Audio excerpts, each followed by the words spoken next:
Without further ado, ladies and gentlemen, it's my privilege and pleasure to welcome on the masked phenom. It is Justin Bean here on the Full Court Press. Justin, my man, how are you?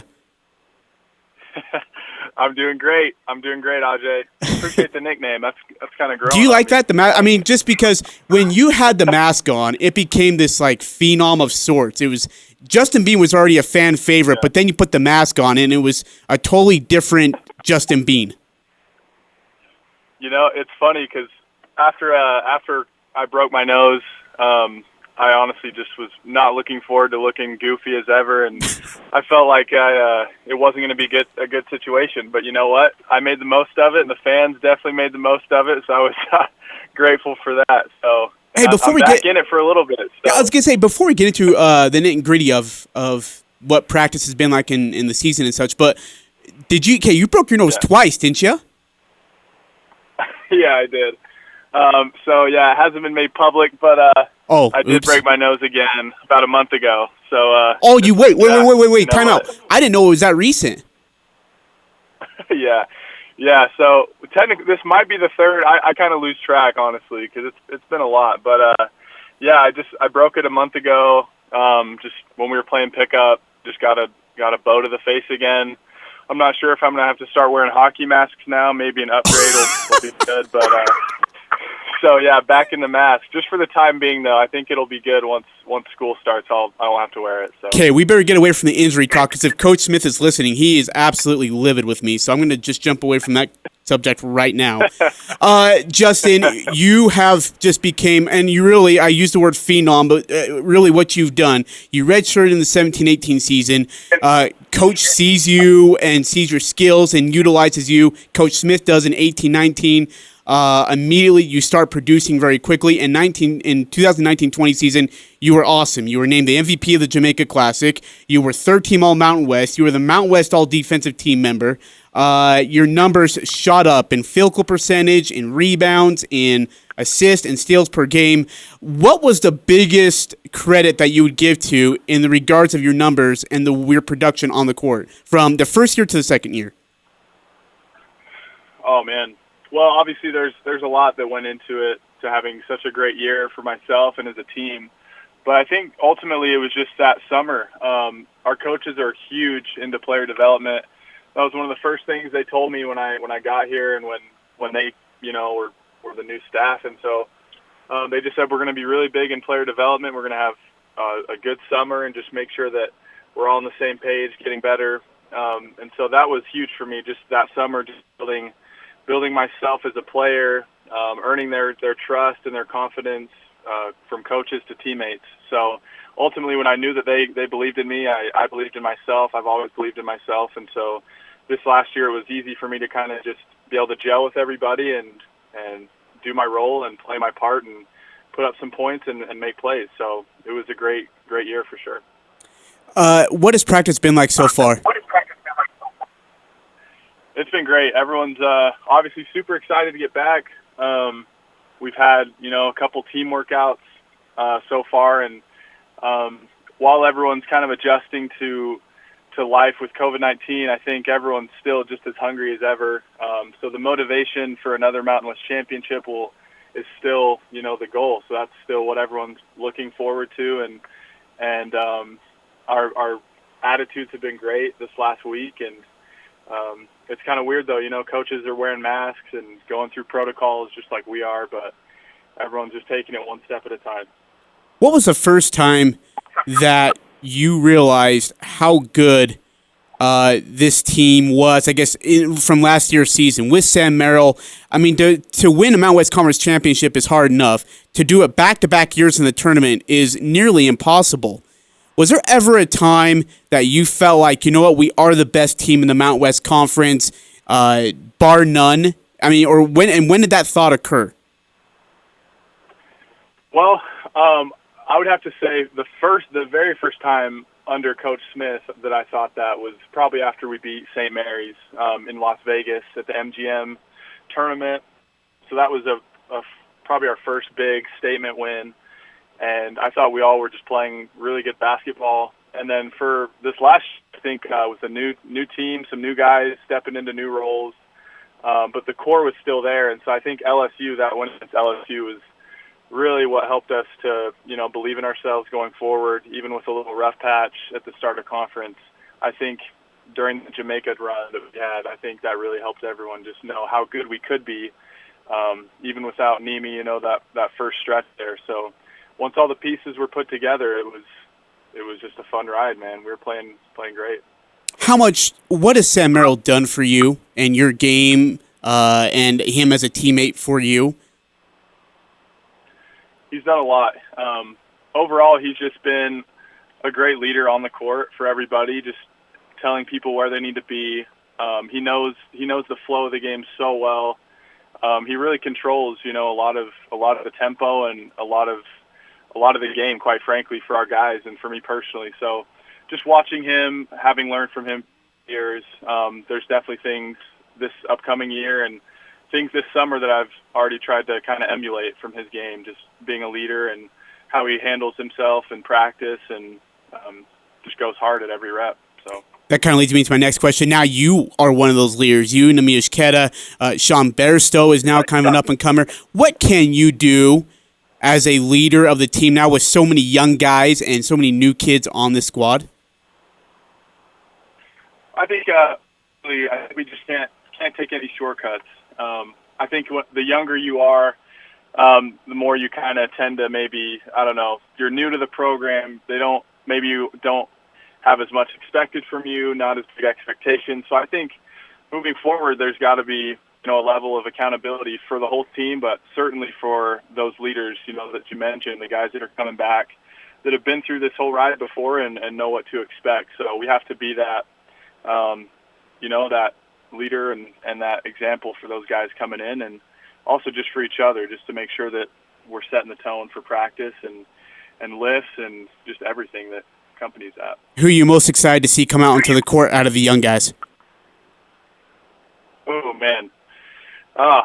That's a tough one because I've played with all of them, and I'm excited about each one of them. I will say Stephen Ashworth, he's my new roommate this upcoming year, so I'm really pumped to be able to play with him, and he's my roomie. So, we have had some good times already, but I'm looking forward to playing with him. He's going to be a great player for us. What was the first time you met Coach Smith? What was that experience like? Can you tell us that story? Sure.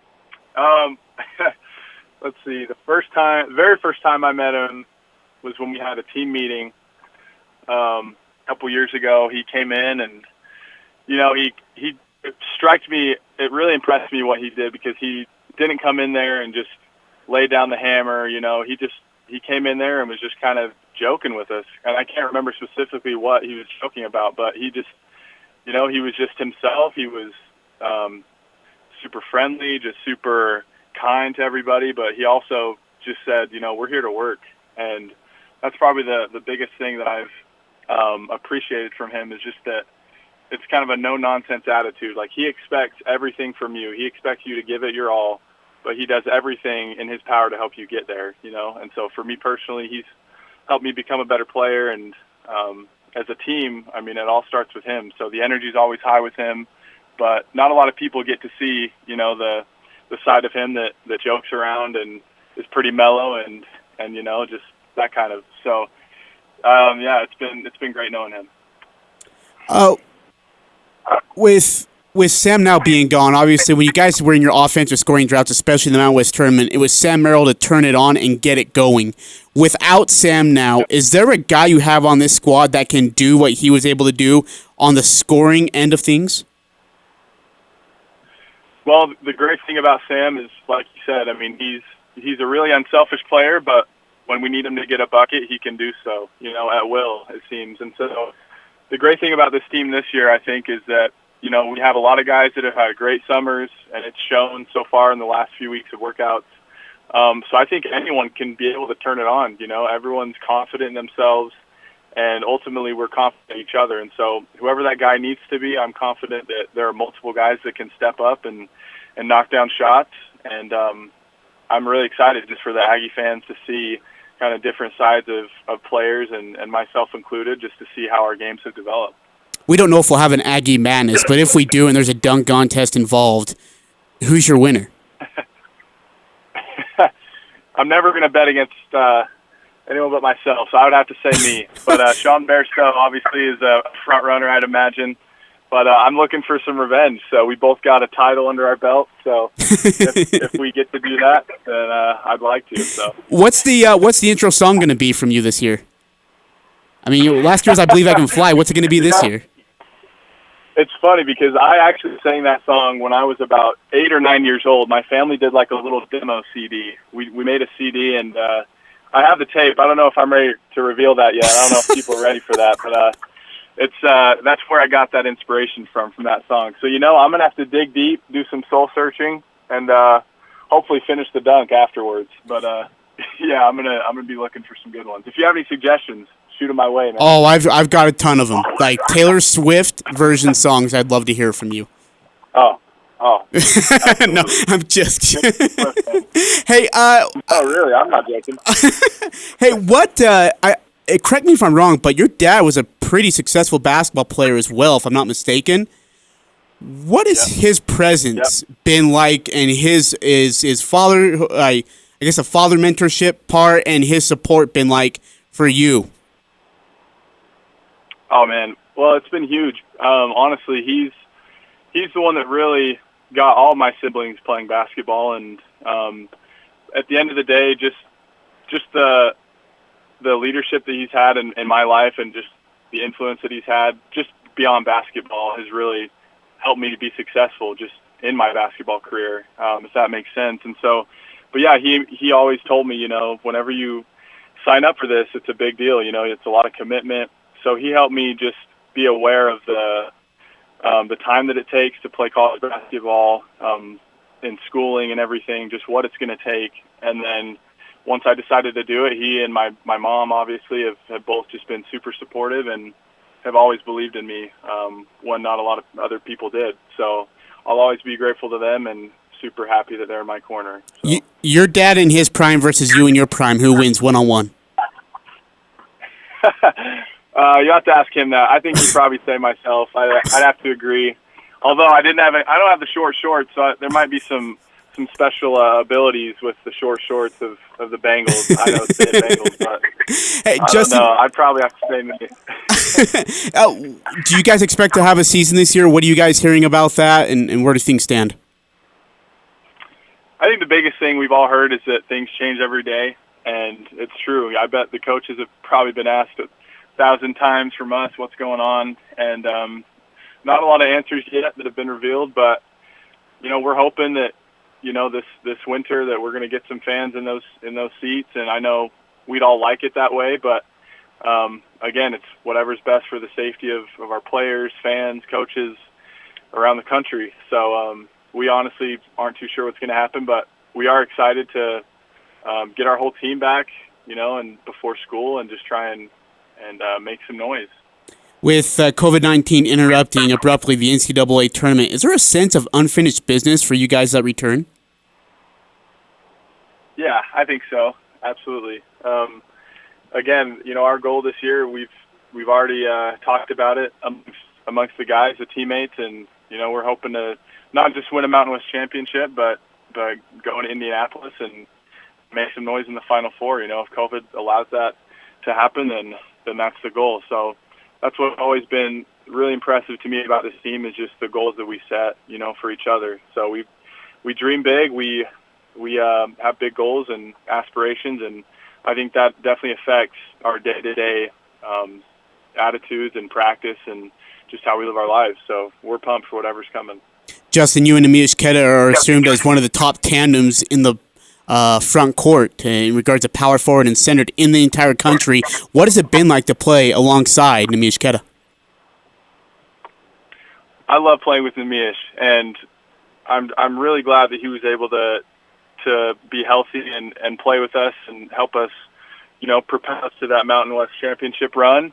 And when he said that he was coming back, I felt like a little kid on Christmas morning, man. It was great news, and we've just been really close ever since he got here, and we just have a certain respect, just a mutual respect for each other's games that is pretty rare, I think, among teammates, and that just stems from just the type of person he is, not just player, but just the selfless, hardworking. I mean, that dude was in the gym just working on his rehab, trying to get back, and just seeing him finish it. It's truly awesome. So me and him are great friends, great brothers, and I'm just happy to be by his side. So. Justin, final question for you. Aggie Nation is listening to you, and they're excited to see you return back to the court. What's your message to them as we try to get through these uncertain times and hope to have basketball here soon? Man, that's a great question. My message to them is, you know what? Get ready for a three-peat, because that's the goal, man. So we're going to do everything we can in our power to make that happen, and you're just going to see just hard work and passion and grit from every guy on the floor, so from player to coach. So hopefully we get the Aggie fans, Aggie Nation in the stands, and if not, if it's from their living rooms, then we'll feel their presence either way. Hey, by the way, is that going to include, on the court, a play set up for you for more three-pointers? I feel like more three-pointers from Justin Bean is a great play call. Absolutely. Yep, I'm going to let him fly, man. I had a great summer, so the shot's feeling great. Hey, Justin, thanks so much for your time. Greatly appreciate you. Stay healthy. We'll see you on the court soon. All right. Appreciate it, Ajay. Good talking with you, man. All right, but you too.